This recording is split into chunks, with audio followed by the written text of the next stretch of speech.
जिंदगी भर है पगली। हाँ। आज 18 दिसंबर से 31 दिसंबर तक के बाबा जी के जयंती हुआ थे। हाँ। तो हम अरे अपन अंगना में बाबा जी के जोड़ा से खाम गड़ा लेते और बाबा जी के चरण में माथ नवा लेते की था पगली।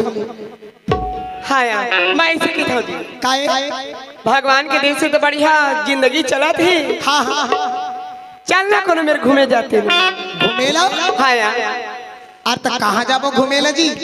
सुने हम हाँ गिरौद में अच्छा संत गुरु घासीदास बाबा के कतका सुंदर मेला भरा थे। अच्छा पिता महागुदास के बेटा संत शिरोमणि बाबा गुरु घासीदास लगी था। हाँ तो उन्हें लेकर घूम के आ जाते।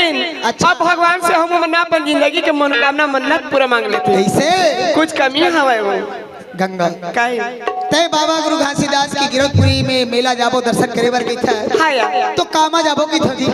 ई गाड़ी बुक करो कामा जाबो। अरे का हमन मोटर कार में नहीं जंजी का कामा जाबो? अरे हमन छत्तीसगढ़ राज्य में थन ना। हाँ तो बैला गाड़ी में जाबो। ऐसे का?